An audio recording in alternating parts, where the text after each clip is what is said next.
Hello everybody, welcome back to the channel. DOS here, and welcome to my thoughts on RWBY Volume 5. Real quick, I want to pull up my comments because a few of you had some things to say about RWBY, considering Volume 5 is now done. I was actually watching a Best of Lindsay recently, and it was at it was for a what was it, Always Open, where they said Volume 5 has just premiered. That's crazy. It was a Halloween Always Open. But first off, I do want to say I liked Volume 5. I think it had a lot of good character beats, character moments. The animation was a bit, it didn't have a flair to it, a bit of pizzazz. There was some really good animation and some good fight sequences, but nothing like amazing or crazy, especially compared to stuff like with Red versus Blue and stuff like that. It was decent. So for this beginning, I want to go through the comments that you guys said for the final episode, and do a bit of a conversation instead of just talking about what I thought. So the Evil Smurf said, Ty absolutely knows they can morph. They were on the same team, and they were at least a couple long enough to conceive and birth Yang, so probably at least a year, if not longer. I don't think they ever said they got married. As for the end scene, the reason she teleported to Tai Yang is she locks into the aura of people that are close to her. Well, Crow, Yang, and Vernal were all in the same place, so that left only one portal left. Tai was last resort teleport. That's interesting. That's interesting to know. I guess it would be fair to assume that Tai would have known that Crow and Raven could transform into these birds. So that's fair.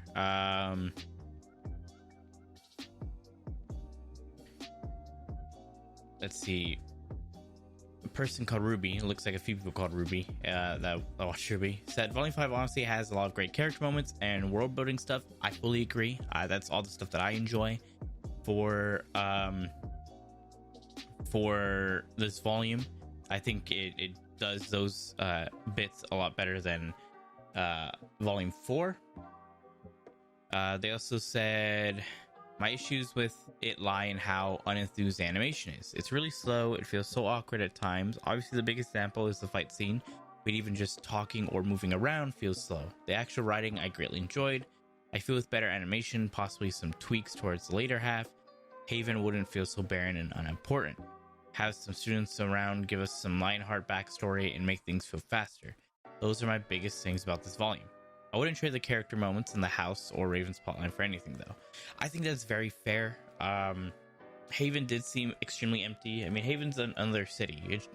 We should see people walking around. We saw a little bit of that when they first arrived, but we never really got anything else. And I would have loved to have learned more about Lionheart, but he's just dead now, so that's a bit of a disappointment.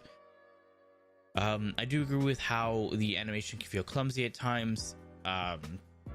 How long ago was Volume 5? It was 2018, I think. So at this point, Rooster Teeth was a much bigger company than it was. I remember finding Rooster Teeth in 2014 and it being super small. It was super small, and if I recall, that's when they started RWBY. And now it's 4 years later, and I remember watching a bunch of Rooster Teeth in 2018. Hell, when did Laser Team come out? Because Laser Team is when I personally think that Rooster Teeth really started becoming big. It came out 2015. Man, I remember seeing that in theaters. Wow, it has a 5.6 out of 10 on IMDb and a 60% Rotten Tomatoes. It's kind of crazy. I haven't seen the second one, actually. Is that any better? No, it's about the same. Oof. Yikes. But yeah, I think whenever Laser Team came out, that's when Rooster Teeth started to get really big. So 2015, 2016. So RWBY Volume 5 came out in 2018, right? RWBY Volume 5 release date. It came out in 2017, October 2017. So and in 2018. So I do think that the animation could have been better. We'll see. Obviously, it's a company, animators come and go. No one can be as talented as Monty. So, and we all have that like Monty animation stuck in our head because RWBY is very much the product of Monty. It is Monty's swan song. So, but I love the character moments. I've said this a lot throughout the volume. I love the conversations and the talks that were present with Yang, with Blake, with Sun, with Ruby, with Weiss. It was all like really well done, and I really liked it.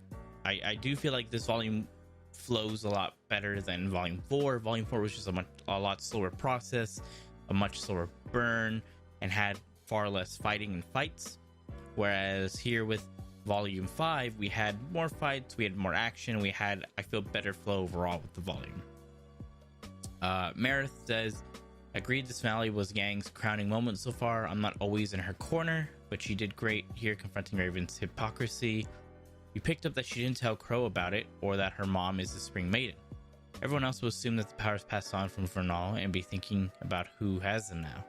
Maidens are important. I understand why she did it. She still cares for her mom and wants to protect her, but keep it in mind. That is true. So now, like, that will also, like, I don't believe Salem knows that Raven is the maiden. Unless Cinder survived and she tells Salem, Raven will be safe for now. What I can see them doing is, if Cinder doesn't come back, they do this big Avengers Endgame fight against Salem, and Raven comes out and surprises the hell out of her for being the maiden. Because, like you said, Vernal's dead, and they would just assume that it gets passed on to someone else. And it's very understanding why Yang would keep that information tight-lipped for now, because she still does care about her mom. She doesn't necessarily love her, but she cares about her safety still. She's still family. So I like that. Ty was probably the only safe person Raven still has a portal to, and that's why she jumped to him. I think he must know about her bird form because he didn't look surprised to see that black feather. Yeah, I completely forgot about the whole portal thing and how she has it to close people. I completely forgot about that. That makes way more sense, considering that every other portal she has was at that same location. So that makes a lot more sense. She was definitely scared and frightened, so it makes more sense as to why she would show up to Ty. No spoilers, but I do think it's practical to tell you that there is an episode of Volume 6 you want to bring your A game for. We'll warn you in advance so you can schedule it to be well rested, etc. Interesting. Okay. Weird. All right. I guess. I need to. I think I still have it bookmarked. I believe there was episodes that I need to watch as well. Let's see. Do I still have that bookmarked? I'm not sure if I do. Here we go. List of RWBY episodes, I think. Yeah, okay. So let's see. Let's see if there's any that I need to make sure of. So we do have a character short, which I'll be watching before the premiere of Volume 6. It'll be an Adam character short. And then it looks like we're good after that. Yeah. I don't see any other character shorts after that. Yeah, I don't see any character shorts. Also, speaking of watching something got announced recently, or like a new season. I need to see. How am I not following RWBY's Twitter? I guess it's best if I don't follow RWBY's Twitter, to be honest, just because it might have spoilers. But the Grimm Child, the RWBY Fairy Tales is what just premiered, which I don't know if that's something I can watch right now, if I should wait. First members are able to watch it now. and then it's gonna be going up very soon for free members. So I don't know if I need to wait until I'm caught up with RWBY in order to do that. But I think once I get caught up with RWBY, I'll follow their Twitter. Just because that's a very dangerous thing. But RWBY Fairy Tales is the thing that just premiered, so I'm not sure if I can watch that now or if I need to wait. We shall see. Genlock Season 1 was a lot of fun. If you decide to react to it, I'll probably follow along. Happy Halloween. Let us know what your costume was. Oh, well, it is Freddy Krueger. I'll probably post a picture in the community tab so you guys can watch. I will be scaring the little children and stuff like that. I got my clothes distressed from a coworker, so it looks pretty cool. I will definitely put that in the community tab. I do plan on watching Genlock. I will probably be reacting to it like once I've caught up with RWBY and I have a lull between RWBY volume whatever and what I just finished.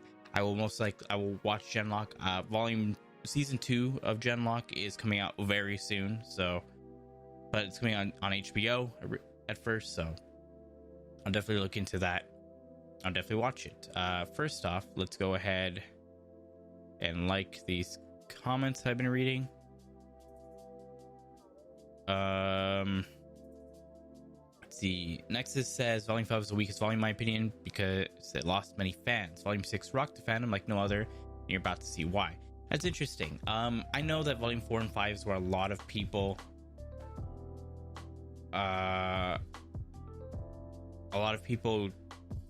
just did not like what was happening and left the fandom. I get it. There's a lot of times where shows just do stuff you don't agree with. Like, for example, Doctor Who. Doctor Who, the past few volumes are just very poor, in my opinion. And just completely screwed with a lot of canon and a lot of stuff that I enjoyed about the show. I still watch it. I'm still going to watch it when the new season comes out very soon. But I definitely get it. I understand. Jeffrey Smith said Nomad had one season so far. It is good, and Genlock is very good to me. And season 2 starts 1 week. That's true. I kept hearing a lot about Nomad of Nowhere. I seen that people enjoyed Nomad, but it hadn't gotten anything else. And Nomad of Nowhere premiered like when? Like 2018?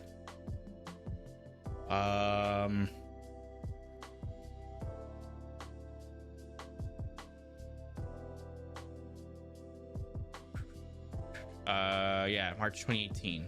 Oh, interesting. Someone asked if Nomad of Nowhere is canceled. July 11, 2020, on an episode of the podcast Talk RWBY, to me, Miles Lunas revealed writer Kursky Buckhart originally joined Rooster to work on season 2 of Nomad of Nowhere. The process went pretty far along. Production was also when it was decided to continue the series at the time was not advisable. That's interesting. Granted, this was 2020, so COVID. So we might still get a second season of Nomad of Nowhere. I'm not sure.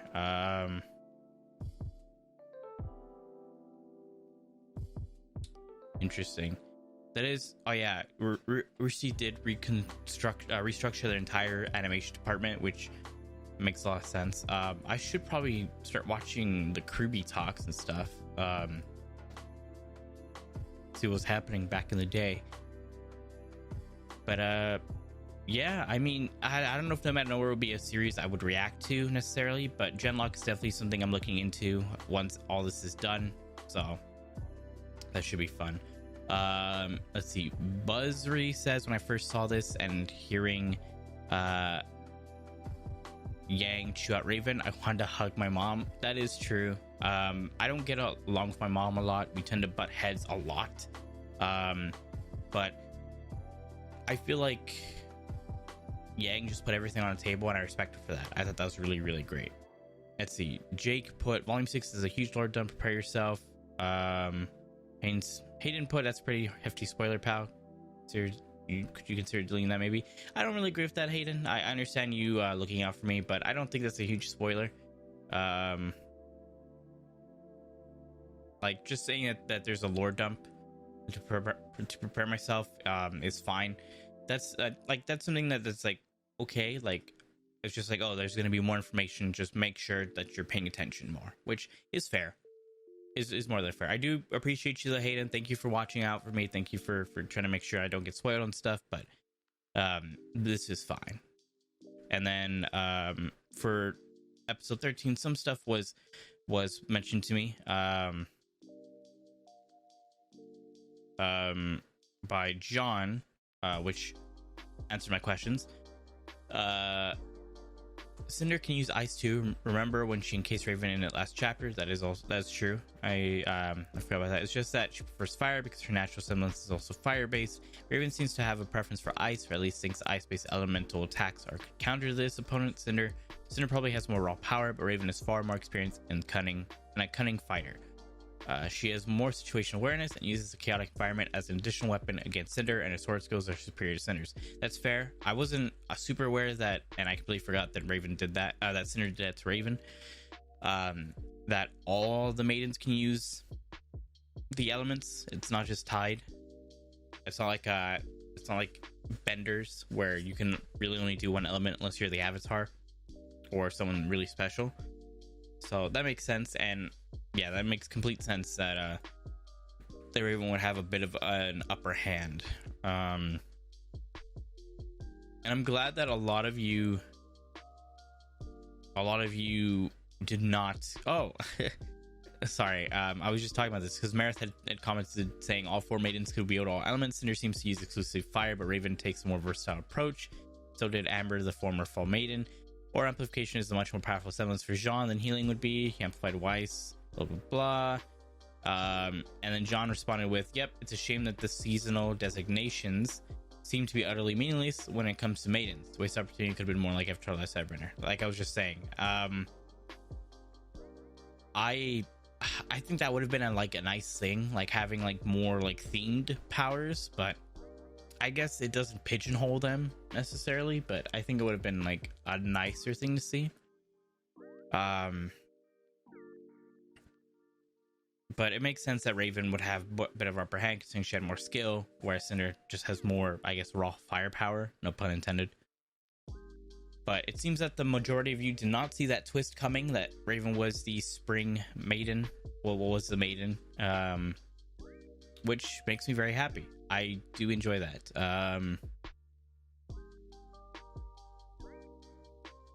I think that was really good. It seems that overall in the community, volume 5 was a kind of this divisive volume. We have some people who did not like it at all. You had some people who were mixed, and some people that really enjoyed it, which I think is completely fair. We'll see how volume 6 goes into. Like I said earlier, it's completely fine for people saying that there's stuff that you might need to pay attention for more. There's a lot of lore for it, stuff like that. It's completely fine. As long as someone's not saying something completely being like, "Oh, Raven dies in this episode, so get ready for that."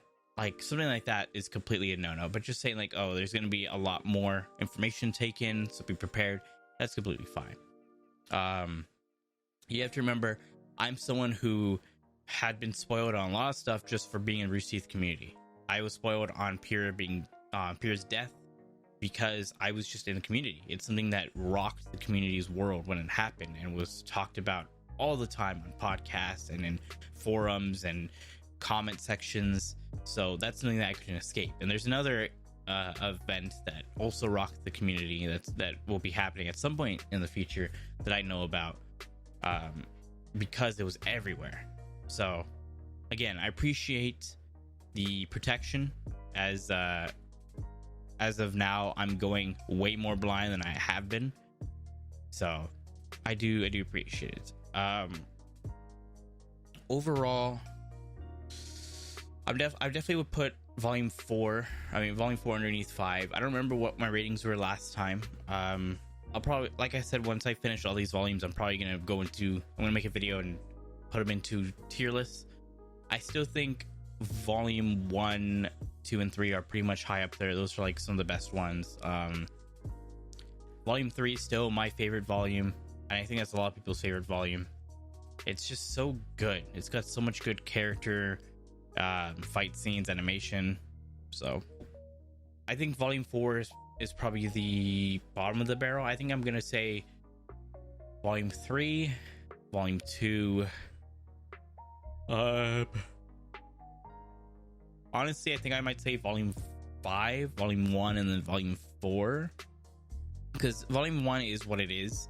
But it is, like, it says a lot of stuff, but it is very rough. It's very janky because it's the beginning of the volume. We'll see. My taste might change as time goes on. Well, we'll get a definitive, like, this is my ranking once I'm caught up with all you guys for RWBY. I think Volume 5 is a step in the right direction. I do think it had its issues, as stated before, but it had some good wins. I'm excited to see what these next 3 volumes have in store. I'm really excited for Volume 8 because as I was doing these reactions, Volume 8 dropped and people were very excited and very happy about it. So it should be a fun time. Overall, I think Rooster and the RWBY did a really good job. I liked a lot of the character moments in it. I think Volume 5, it's really, really big strength. It's the character moments. I think there's a lot of good, like, beats with it, and you really feel for these characters, and you feel like nothing happened for no particular reason. You feel like there was good build-up, there's good reason, there was good foreshadowing. I liked it. I like, obviously the fighting is a bit iffy at some points, definitely, and there wasn't as many dynamic pieces of a fight. There were some really good ones, some really good aspects, some really good fight sequences in general, some good camera movements during the fights, but it wasn't how it was, and I don't know if they can make it how it was. I know with the most recent season of Red vs. Blue, there was some pretty good fight sequences, but that's all that season was. So considering what I've seen with Red vs. Blue, I think RWBY is doing pretty good, considering that they're balancing really good writing and good character moments with fighting. If I can have really good writing and character moments and okay fight sequences, I'm happy. Because with Red vs. Blue was 0, there was really, really fucking good fight animation and fight sequences, but really poor writing and really bad character moments. So I think I would take the lesser of the two evils, so to speak.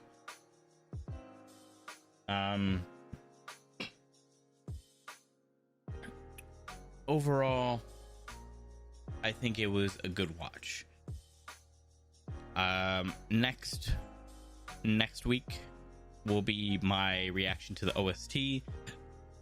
I have Monday off for the first week of November, so I'm probably gonna record my reaction then, just because the OST stuff takes a long time. It takes 3 hours to record on average, so I need to prepare myself. And then after that, we'll be reacting to that character shorts. How long is that character short? Let's see, because I could just react to that and then the first episode. Volume 6. It is 7 minutes 24 seconds. I think that'll be okay for its own reaction.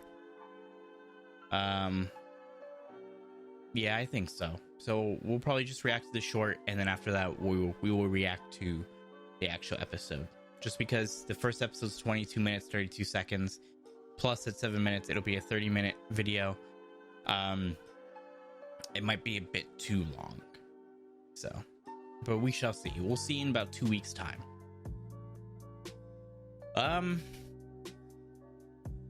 What else do I want to talk about? I want to talk about these last few episodes that happened. I'm really happy with the character moments that happened. I love Weiss just being much more open with everyone, being more accepting, very much being more aloof, I guess, not super stuck up. She's gone through a lot, she's evolved a lot, and I appreciate that. I like Jean really becoming a proper leader and someone who is not afraid to back down anymore. He He's gone through a lot of loss, and now he knows what his semblance is, which is a pretty strong semblance. It's a semblance booster, basically. So, like, someone said in the comments, imagine what happened if you did that with Crow's like bad luck or something like that. Like, it could be something very dangerous or something very powerful. So that's interesting. I like seeing Blake's family. I think that was one of the highlights, even though I didn't like a whole lot of the episodes that focused on Blake. I really like seeing her family and her interactions with her family and son with them. I love Blake's mother. Blake's mother is just a fantastic, adorable character. Hopefully I can still see her as the volumes go on, but I don't think we are, which is a bit of a shame. I like seeing Sun being there for Blake. We obviously know Sun has feelings for Blake. We've heard it in his song, in the OST, which is not being reciprocated, but we see Blake really appreciating Sun and really like feeling happy that he's there. So I like that. I like seeing Yang just changing. She's no longer a super hot-headed girl. She still gets angry, but she's not going in like fist first. She's not looking for a fight. She will take a fight if she has to, but she's being smarter about it. She has learned. She is moving on with the tragedy that happened to her, and she is being a woman now. She's growing up to be a very like amazing woman. I feel like Ruby has had the least amount of growth, but I feel like you need someone that needs to have that consistency. She definitely is dealing with losing Pyrrha and losing Penny still. But she needs to be strong. She needs to be the person that can be there for the other people, which I can definitely understand.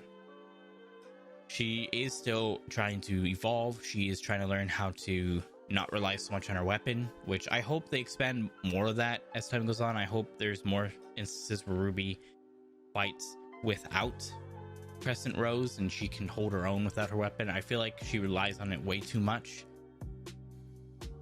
I mean, honestly, like a huntress and a hunter is also their weapon. It's an extension of who they are, but I do feel like they need to also be able to be good in hand-to-hand combat, so I'm not sure. I liked hearing all the information about Crow and Raven. I like finally getting confirmation about Ozpin and finding out what the fuck was happening. I liked learning more information about the villains as well, getting a bit more backstory, getting to see their side, what's happening. And Raven, I like finally getting to know more about her, finally get to see more of her ever since the first time we saw her and the non-canon ending of Dark Yang, which I really still want to know like what was happening for that.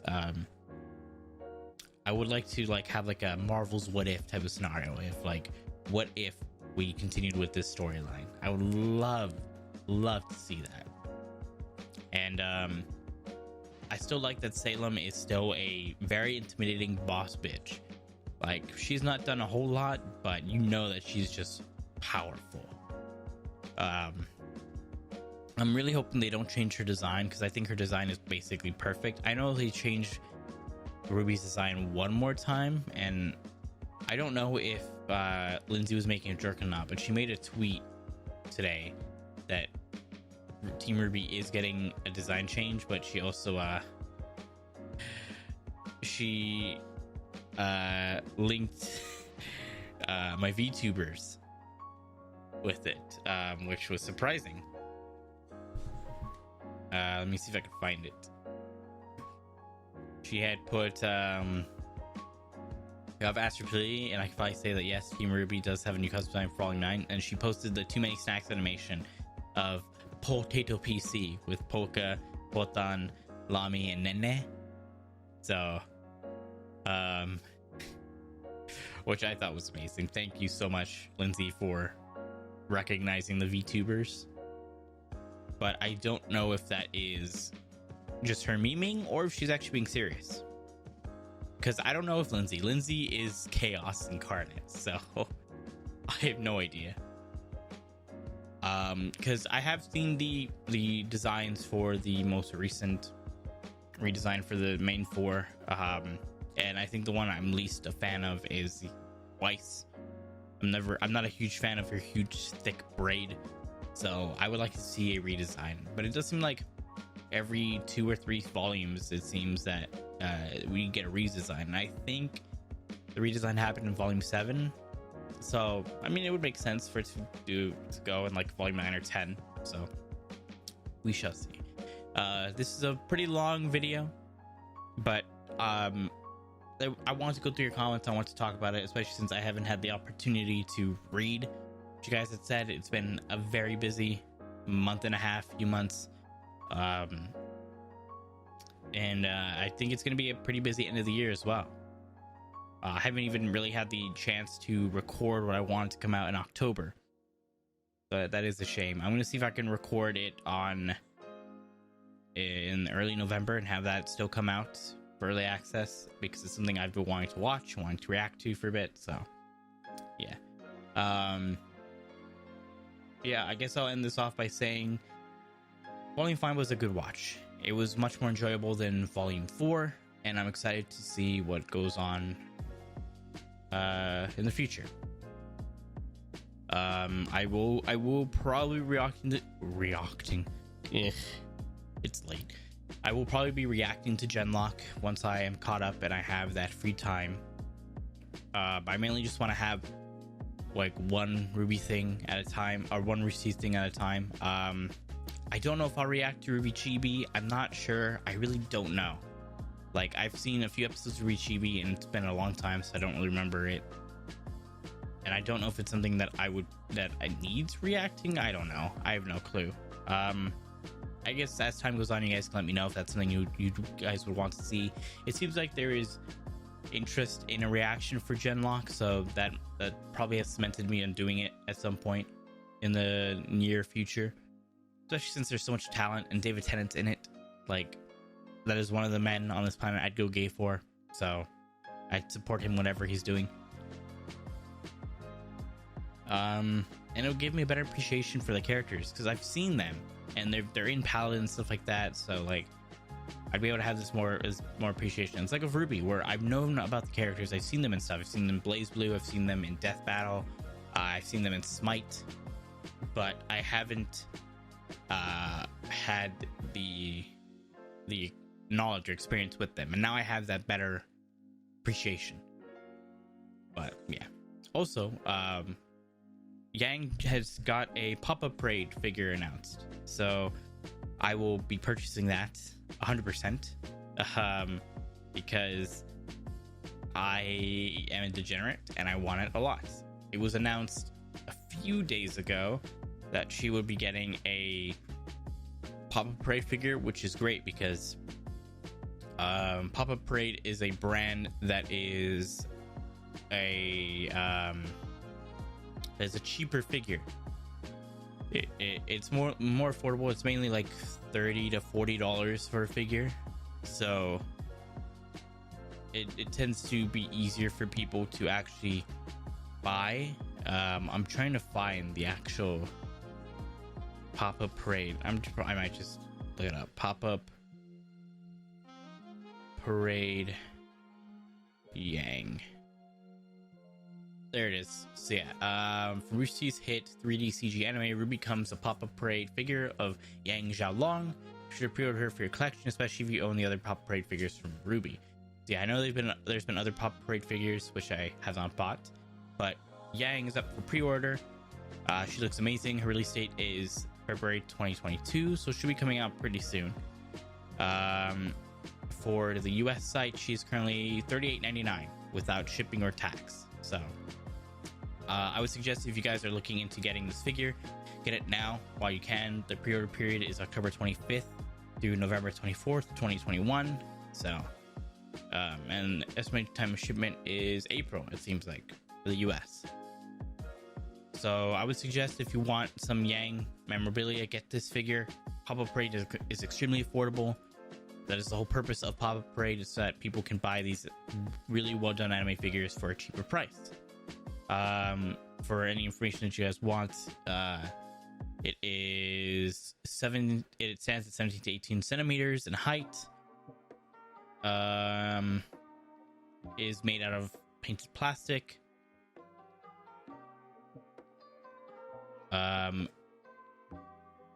Complete product withstand is approximately 7.4 to 8 inches. So I really do suggest, if you want a bit of Yang merch, or if you're looking to complete your set, go ahead and pre-order this. This is the original Yang design, by the way, not the one we have now. So this is like volume 1, 2, and 3 designed Yang. So she still has her meaty arm, and she still has her original outfit. I think once they make all the original versions, they might do pop-up parades of the restyles. So we shall see. Definitely look into that. Besides that, I don't really think I have a lot more to talk about. Obviously, the music stuff I'll talk about when I react to the OST. But again, thank you guys so much for watching, and thank you guys for the support. There's been a lot more support recently, and that's crazy to think. Thank you guys so much. It's just fucking crazy. It's crazy because I wouldn't have thought that there'd be this much support. So thank you. Man,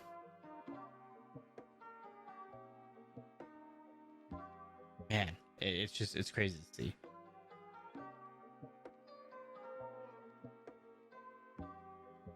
But yeah,